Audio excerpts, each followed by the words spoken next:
অনেক স্বপ্ন সে বড় হয়ে পাইলট হবে, আকাশের বুকে ভাসবে সে, বাতাসের বুকে ভাসবে। রনির বাবা মার অনেক স্বপ্ন যে তার ছেলে একদিন অনেক বড় হবে, বুকে করবে তাদের দুঃখের দিন, তাদের কষ্টের দিন একদিন লাঘব হবে। রনি, ও রনি, কই গেলি বাবা? আর কত খেলবি? আয়, এবার তুমি খাই এলো। আসতেছি মা।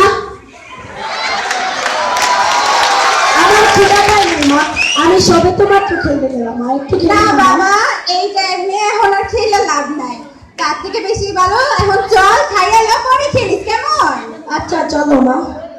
আচ্ছা যা তো বাবা, তোর বাসন একটা ডাক দে তো। যাইতাছি মা। তাড়াতাড়ি আইস, কোথাও দেরি করিস না, সাবধানে যাই। আমি এই যাবো আর এই আসবো।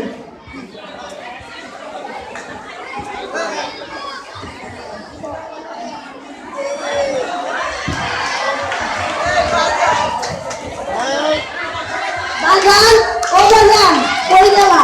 মা তোমারে খাইতে রাখছে, তাড়াতাড়ি আসো। সে কি বাজার, তুমি এই সময় মাঠে কেন?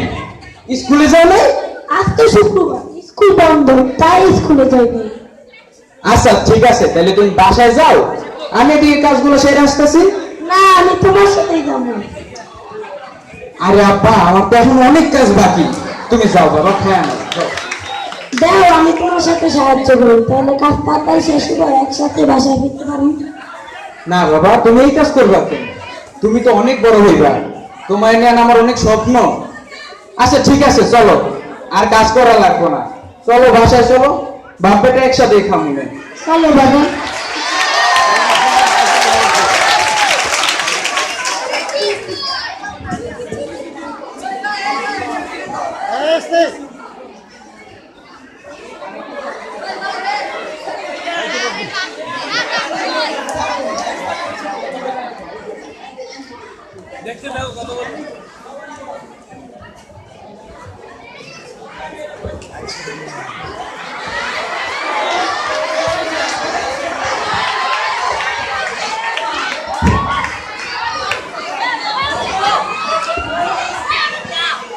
মা, ও মা, কই গেলাম? আমার স্কুলে দেরি হয়ে যাচ্ছে, আমি স্কুলে গেলাম। রনি, শোন না ভাই, শোন না যা। হ্যাঁ মা, বলো।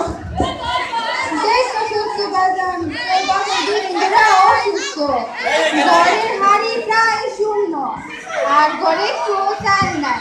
দুদিন ধরে তোর বাজান বাজারেও যাইতে পারতেছে না, পয়সা যাইতেছে, আর এমনি চলতে থাকলে আমাকে তো না খেয়ে মরণ থাকবো। কি করবা? আমি বাচ্চা থাকতে তঙ্গ একদিন কখনো হইব না। আমি আজ বাজারে গিয়ে সব সবজি বিক্রি করবো। রনির মা রনির স্কুলে যাইতে তো, ও তো অনেক ছোট, ও এই কাজ পারবো না। না বাবা, আমি পারবো, আমার একটু যথেষ্ট বুদ্ধি আছে। কিন্তু বাজান, না মা, কোনো কিন্তু না। আমি আজ বাজারে গিয়ে সব সবজি বিক্রি করে তবেই ঘরে ফিরবো। এই টাকায় বাজারে ওষুধ খেতে পারবো। তাইলে বাজান একটু সাবধানে যাস। ঠিক আছে দাদা।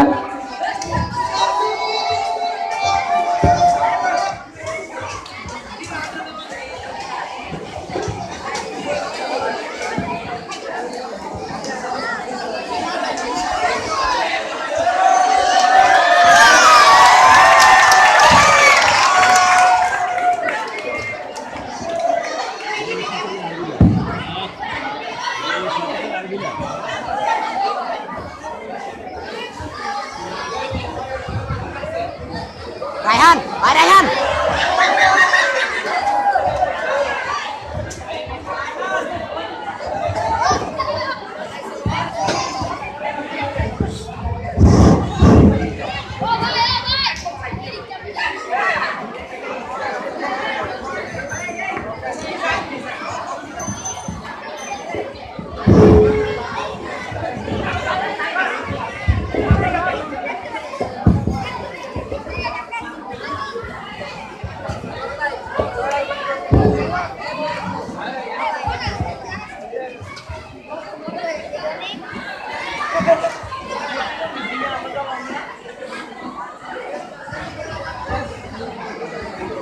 এই ছেলে, পটলের কেজি কত করে? জি 35 টাকা। আমাকে 2 কেজি পটল দাও।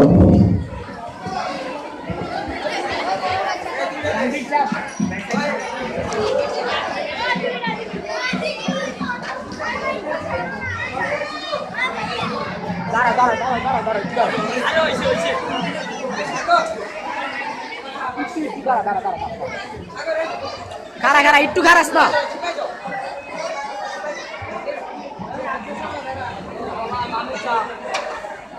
মামা একটু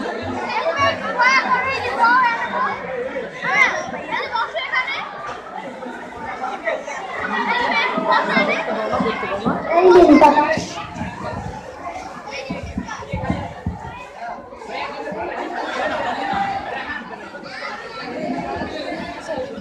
এই নাও টাকা।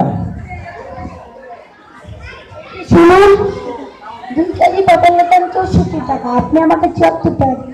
এই নিন আপনার 10 টাকা। আরে না, এতটুকু ছেলের একদম নিখুঁত হিসাব। আমি স্কুলে পড়ি কাকা। খুব ভালো, মনোযোগ দিয়ে লেখাপড়া করো, কেমন? ঠিক আছে কাকা।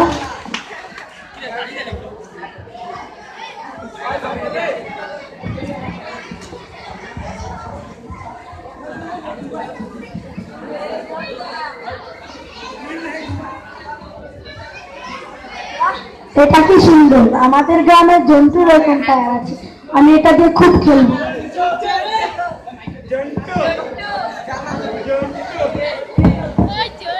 না না কাকা, আমি দেখছিলাম শুধু। চোরে মার বড় গেল, আবার মুখোমুখি কথা।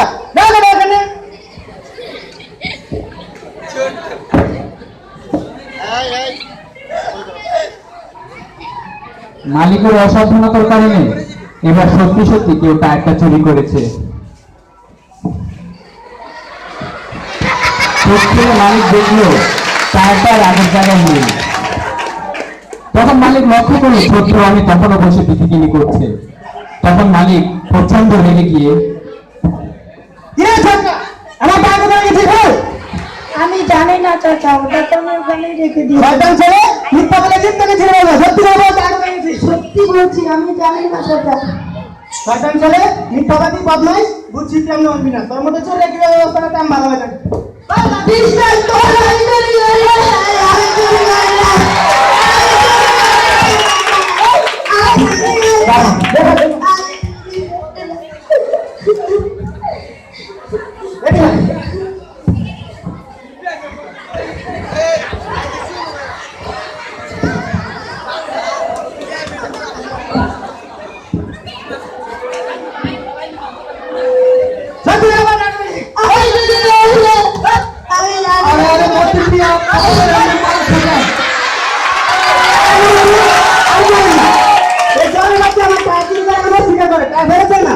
আজকালকার পোলা পাড়া হয়তো শিক্ষা ফলায়। আমি চুরি করি নাই। এখানে আবার মুখ বলে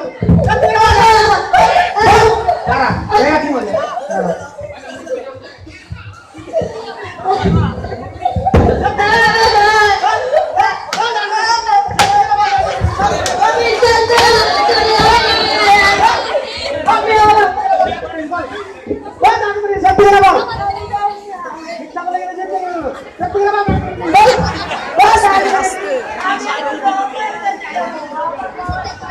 আরে মতিন মিয়া, তুমি জানো সত্যি সত্যি টাকা এই চুরি করছে?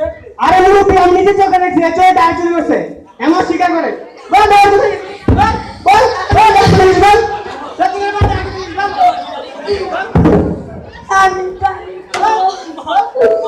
আমি পানি খাবো।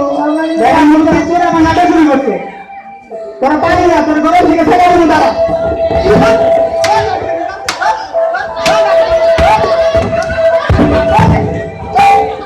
আরে থামো মতিন মিয়া, দেখতে হবে ওরা মনে নেই।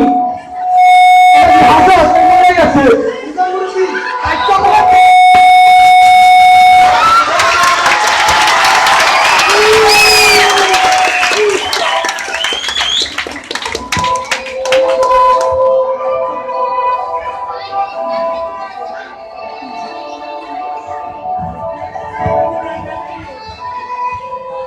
হয়তো গল্পটা এখানেই শেষ না, হয়তো পরবর্তীতে পাষাণ মতিনের আরো কঠোর শাস্তি হবে, এমনকি মৃত্যুদণ্ড পর্যন্ত। কিন্তু রনির পরিবার, রনির বাবা মা আর কি কোনোদিনও ফিরে পাবে তাদের ছোট্ট সেই আদরের ছেলেকে? রনি এখন চলে গেছে না ফেরার দেশে, আর তার বাবা মার সমস্ত স্বপ্ন, আশা, আকাঙ্ক্ষা সব চাপা পড়েছে 3.5 হাত মাটির নিচেই। আমাদের বাংলাদেশে রনির মতোই হাজারো শিশু প্রতিনিয়ত অত্যাচারিত হচ্ছে কিছু নিষ্ঠুর লোকেদের দ্বারা, যারা খুব সামান্য কারণেই ছোট্ট শিশুদের গায়ে হাত তোলে। এমনকি তাদের ঠান্ডা মাথা সেই পর্যন্ত ঠান্ডা হয় না যে পর্যন্ত না শিশুটির শেষ নিঃশ্বাস ত্যাগ হচ্ছে। উক্ত গল্পে যারা নীরব দর্শকের ভূমিকা পালন করেছে তারা কি পারত না এর প্রতিবাদ করতে? তাদের প্রতিবাদ হয়তো বাঁচিয়ে দিতে পারত ছোট্ট ছেলেটির জীবন। শুধু রনি না, রনির মতো এমন অনেক শিশুই প্রতিনিয়ত অত্যাচারিত হচ্ছে। আমরা সবাই শ্রদ্ধার সাথে মাঝে মাঝে বলি, আমার সোনার বাংলা, আমি তোমায় ভালোবাসি। কিন্তু হে আমার সোনার বাংলা, আমরা কি আমার বাংলা সোনার শিশুদের ভালোবাসি না? তাহলে কেন এই শিশু নির্যাতন হয়? যদি আমরা আমাদের শিশুদের একটুকু ভালোবেসে থাকি তবে আমরা অবশ্যই এর প্রতিবাদ করব। তাই আমাদের সকলের উচিত একসাথে এই নির্যাতন প্রতিরোধ করা।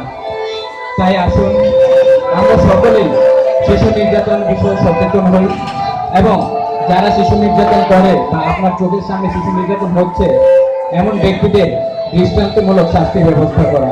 ধন্যবাদ।